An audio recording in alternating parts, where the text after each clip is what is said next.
Hello दोस्तों, तो आज मैं डायल 100 मूवी का एक्सप्लेनेशन लेकर आया हूँ। बात करें इस मूवी की तो ये एक डार्क सस्पेंस थ्रिलर मूवी है। तो सीधे चलते हैं एक्सप्लेनेशन की तरफ। तो सबसे पहले हमें एक मीडिया चैनल में दिखाया जाता है किसी बड़े बिजनेसमैन राजेश को एक मीडिया चैनल यहाँ पे एक्सपोज करने का कोशिश कर रहा है, लेकिन राजेश के खिलाफ जो केस चल रहा है उसमें पुलिस राजेश को बचाने का कोशिश कर रहा है। फिर हम मनोज सर को देखते हैं जो कि निखिल के किरदार में है, और यहाँ पे वो एक सीनियर पुलिस इंस्पेक्टर होते हैं जो कि इमरजेंसी नंबर 100 डायल हम करते हैं उस डिपार्टमेंट में है। फिर यहाँ पे उनको उनकी बीवी का फोन आता है जिनका नाम होता है प्रेरणा। तो प्रेरणा यहाँ पे बोलती है कि उनका बेटा ध्रुव घर से चला गया है अपनी माँ प्रेरणा से झगड़ा करके। फिर यहाँ पे उन लोगों को एक इमरजेंसी कॉल आता है और यहाँ पे एक औरत रो रही थी। वो बोलती है कि मैं आज ही सुसाइड कर दूंगी और मैं सिर्फ और सिर्फ निखिल से बात करना चाहता हूँ। तो यहाँ पे निखिल को वो कॉल लेना पड़ता है। फिर निखिल यहाँ पे वो औरत को बहुत समझाने का कोशिश करती है कि तुम सुसाइड क्यों करना चाहते हो, तुम्हारा दर्द मैं समझ सकता हूँ वगैरह वगैरह। इस टाइप का वो कह के उनको सुसाइड करने से रोकना चाहता है।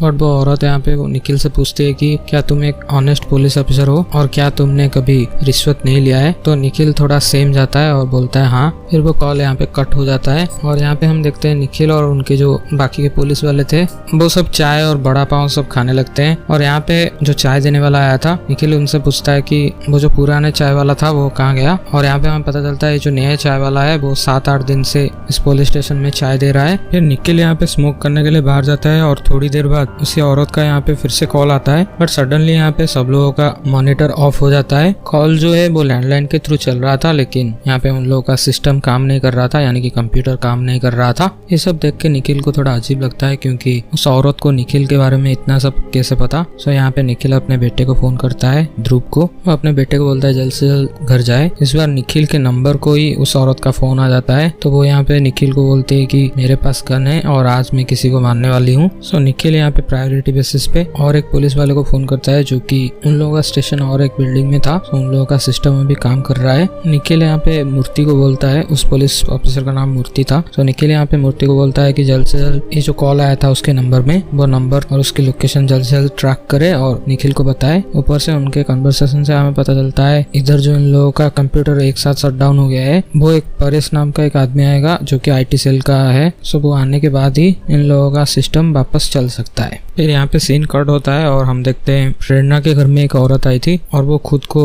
ध्रुव की दोस्त की माँ बोलती है और वो ऐसा भी बोलती है कि ध्रुव का जान अभी खतरे में है। यहाँ पे प्रेरणा उस औरत को अपने घर बुलाती है बात करने के लिए। तो यहाँ पे वो औरत उनके घर पे घुस के अजीब अजीब बातें करने लगती है, लाइक आपका कितना हैप्पी फैमिली है, आप अपने जीवन में काफी खुश हो। और वो इन फोटोग्राफ्स को भी देख के बोलती है कि मेरा भी एक बेटा था जो कि पिछले साल ही मर गया है। और यहाँ पे वो प्रेरणा को बोलती है कि अगर ध्रुव की जान बचाना चाहते हो अब भी मेरे साथ चलो, और गन दिखा के उसको किडनैप कर लेती है। तो प्रेरणा के घर एक डॉग था, वो औरत उस डॉग को एक बड़ा सा मूर्ति से उसका हेड में उसको बाहर करता है। तो वो डॉग यहाँ पे ऑलमोस्ट बेहोश हो गया था। फिर यहाँ पे सीन कट होता है और निखिल को यहाँ पे मूर्ति का फोन आता है और मूर्ति उस औरत की डिटेल्स यहाँ पे दे देती है। यहाँ पे हमें उस औरत का नाम पता चलता है, उसका नाम होता है सीमा पालब। तो इसका नाम सुन के निखिल और भी घबराने लगता है और यहाँ पे एज ए व्यूअर हम समझ पाते हैं कि इन लोगों का कुछ तो हिस्ट्री है। फिर निखिल यहाँ पे मूर्ति से बोलता है कि सीमा का जितना भी कॉल डिटेल्स है वो सब निकलवाए। इसी बीच यहाँ पे सीमा प्रेरणा को किडनैप कर लिया था और सीमा यहाँ पे फिर से निखिल को फोन करके बोलती है कि उसे जल्द से जल्द ध्रुव चाहिए। यहाँ पे हमें उनका बैक स्टोरी पता चलता है। यहाँ पे हमें पता चलता है कि ध्रुव 1 साल पहले ड्रग्स बेचा करता था। तो एक रात यहाँ पे ध्रुव यश नाम के एक बंदे को ड्रग्स बेचा था। सो यश यहाँ पे उस दिन ड्रग्स के नशे में एक लड़के को मार के चला जाता है, यानी कि हिट एंड रन का केस। और यश का बाप यहाँ पे बहुत बड़ा बिजनेसमैन होता है। तो वो पुलिस डिपार्टमेंट के बहुत सारे लोगों को केस क्लोज करवाने के लिए उन लोगों को पैसा दे देता है। फिर यहाँ पे इस केस में निखिल का बेटा ध्रुव भी फंस सकता है क्योंकि ध्रुव ड्रग्स बेचा था, इसलिए ध्रुव भी यहाँ पे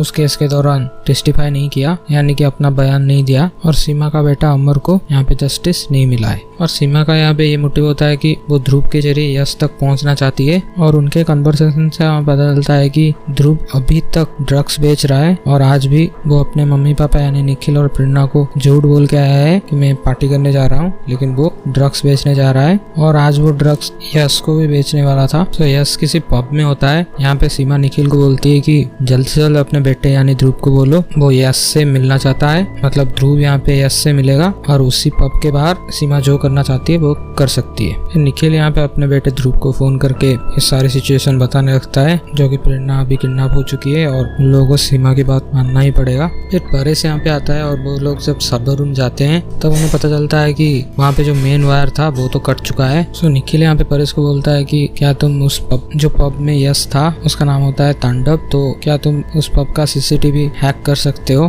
फिर परेश यहाँ पे तांडव का सीसीटीवी हैक कर लेता है। फिर मूर्ति से निखिल को कॉल आया था और मूर्ति से हमें पता चलता है कि सीमा आज कई बार मतलब जितनी भी बार उस पुलिस स्टेशन में फोन किया है उसके तुरंत बाद किसी को फोन किया है जो कि उसी पुलिस स्टेशन के नीचे ही है। तो यहाँ पे निखिल को बाकी जो पुलिस वाले थे उन लोगों के ऊपर शक हो जाता है और थोड़ी देर बाद हमें पता चलता है कि वो जो अदर नंबर कॉल किया था वो नंबर है सीमा का पति चंद्रकांत का। और यहाँ पे चंद्रकांत हमें पता चलता है वो जो नया चाय वाला है वही है, जो कुछ दिनों से इनके पास चाय देने आ रहा है वही है। चंद्रकांत ही वो मेन वायर काट दिया था ताकि इन लोगों का सिस्टम शट डाउन हो जाए। चंद्रकांत यहाँ पे और एक गन लेके आया है और वो निखिल को थ्रेटन करने लगता है और हाथापाई में निखिल गलती से चंद्रकांत को गोली मार देता है और चंद्रकांत की वहीं पे मौत हो जाता है। फिर सीन कट होके हम देखते हैं ध्रुव यहाँ पे तांडव क्लब के पास पहुंच गया था और वो यश से मिलता है और वो यश को बोलता है कि ड्रग्स गाड़ी में है, तुम वहां पे चलो। यानी कि वो सीमा जिस गाड़ी में बैठी थी वहां पे ले जाता है उसको। तो सीमा यहाँ पे सबको गन दिखा के उन लोगों को थ्रेटन करती है। इस बीच निखिल भी यहाँ पे वो क्लब का जो पार्किंग प्लेस था वहां पे आ चुका था। निखिल यहाँ पे सीमा को समझाने लगता है कि तुम ये जो कर रहे हो गलत कर रहे हो। सीमा यहाँ पे निखिल को देख के समझ जाती है कि उसका पति मारा जा चुका है और वो सडनली यहाँ पे ध्रुव और यश दोनों को ही गोली मार देती है। ये देख के निखिल सीमा को भी एक गोली मार देते हैं और सीमा की वहीं पे मौत हो जाती है और इन लोगों को यहाँ पे हॉस्पिटल एडमिट किया जाता है। और यहाँ पे डॉक्टर बोलता है कि यश बच गया है लेकिन ध्रुव मारा जा चुका है। तो ये सुन के निखिल पूरा टूट ही जाता है और यहाँ पे यश का बाप कमिश्नर के जरिए निखिल को बोलता है कि तुम्हें जितना पैसा चाहिए मैं उतना दे दूंगा, लेकिन कल रात का जो रिकॉर्डिंग सब हुआ है कॉल रिकॉर्डिंग उसको सब मिटा दो, क्योंकि वो कॉल रिकॉर्डिंग ही सबूत है। इस कॉल रिकॉर्डिंग से उसका बेटा यानी कि यश को जेल हो सकता है। निखिल बोलता है कि हाँ मैं सबूत मिटा दूंगा, के वहां से चला जाता है और परेश से एक पेन ड्राइव लेता है जिससे कि कल रात के जितने भी रिकॉर्डिंग हुए सब कुछ उस पेन ड्राइव में था।